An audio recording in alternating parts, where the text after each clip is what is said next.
Hi everyone, I'm Lulu from Plants by Lulu and welcome on my channel. If you haven't already, please hit the subscribe button. And let's go! Today we're back with PLOOKS, plants and books. And before we start, I want to give a small disclaimer that the way in which I paired the books and the plants together does not represent the place they hold in my favorites lists. This pairing only represents my experience with the plant in comparison to my experience reading the book. That being said, let's start this episode. So you all are probably able to see the plant I'm talking about, which is this ficus. Now you can see it sharp. It's this one. This is one of my most proudest plant parent moments because I got this plant secondhand from Facebook Marketplace. It was from a lovely family that were from England, and they lived here in the Netherlands as expats, and they needed to get rid of it because they were probably gonna move. I don't have the photo anymore, but when I saw the photo on the listing, I thought, oh, this will fit. Because of course photos are from one angle. I didn't realize how big he was. But this size with the branches and stuff was 1/4 of the full plant. And so I came to their house. I really wanted the plant because this stem was very beautiful, and normally when you have this big of a plant, the stems are always intertwined with each other, and I don't like the look of that. So I was set on buying it. The only thing was it almost didn't fit in the car because we didn't rent a van, we used my dad's car. But we brought it home and it was standing here in the living room and it kind of filled all this space. So I needed to make a decision. I needed to resell it or give it away, or I could take a cutting.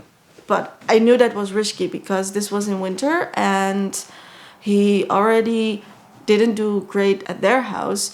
He had kind of survived a car ride and cold temperatures outside. And now he was here and he was already losing all his leaves. Either way, all the leaves will fall off because he can't handle the stress, and that's totally fair. But I really want to try to preserve part of this plant. And that was this. Eventually I cut it off, repotted it, but it was winter. So again, not the best time to do that. I decided to put him there, and over the course of a week, he lost all his leaves, and then it took him 2 months before he showed any signs of new growth. And in those 2 months, I was so anxious that he would die. But he persevered. He is now more lush than ever. I may have a photo in the beginning, I don't know, but he was less full. And my goal with this plant is to make a big, kind of a tree-like plant, which I think is already coming together. The only thing is that I would like for the stem to grow thicker, but that's not something I really can control. So now onto the book. I won't drag it any longer. It's The Cat Who Saved Books from Sosuke Natsukawa. And this is a translation. The original is Japanese. I will read something about the book and then read something about the author. Natsuki Books was a tiny second-hand bookshop on the edge of town. Inside, towering shelves reached the ceiling, everyone crammed full of wonderful books. Rintaro Natsuki loved this space that his grandfather had created. He spent many happy hours here, reading whatever he liked. It was the perfect refuge for a boy who tended to be something of a recluse. After the death of his grandfather, Rintaro is devastated and alone. It seems he will have to close the shop. Then, a talking tabby cat called Tiger appears and asks Rintaro for help. The cat needs a book lover to join him on a mission. The odd couple will go on 3 magical adventures to save books from people who have imprisoned, mistreated, and betrayed them. Finally, there is one last rescue that Rintaro must attempt alone. The Cat Who Saved Books is a heartwarming story about finding courage, caring for others, and the tremendous power of books.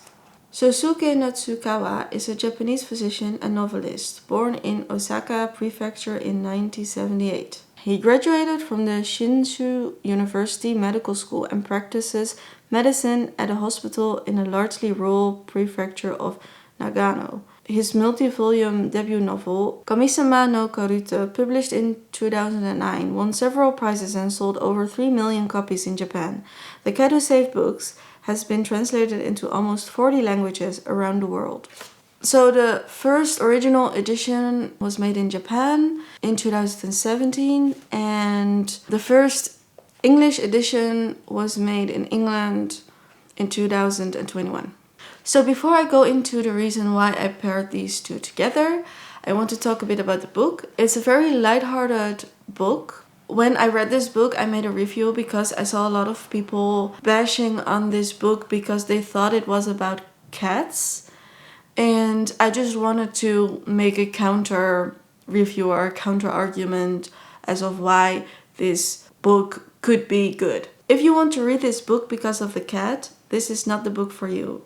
This book reminded me a bit of the magical world Studio Ghibli takes you with their films.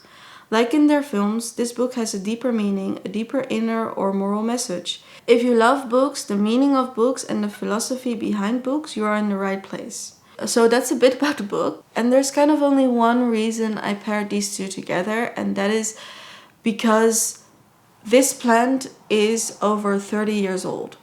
I forgot to mention that, I think, in its story. But when I bought this plant, it was over 30 years old. That was in 2021. So that plant at the moment is more than 34 plus years old. This book depicts a world outside of the real world. So I'm not sure if it's partly his subconscious. I'm not sure if it's kind of some extra world before heaven or something, or it was just totally fantasy without a deeper reason behind it. So I would call it kind of being in limbo, because I'm not sure which of those three reasons or a different reason it is. In that limbo, you kind of have a higher authority without the book telling you there is a higher authority. I think that way of telling a story or depicting a fictional world is a skill, and kind of throughout the story becomes clear it has to do with years of experience. And that ties in with this plant, because this plant has years of experience. This plant is years of experience. So because the way the author chose to introduce this fictional world and this higher power without telling you there's a higher power, I paired it with this plant because this plant has its own higher power. If you take this idea and make it very abstract, you kind of have this being which can maybe communicate in a way, and some people believe they have feelings and they are alive and have a conscience like we humans do. But in essence, as an abstract version, this plant is a being that is much older than I am, and that has therefore, because it has experience with itself and with its own ways of living, it therefore has experience, and therefore within the relationship I have and I want to have with this plant is, I would not say all-knowing, but more knowing than I am. Even though it's going well with this plant, I still need to figure out some parts of the plant which I cannot find online.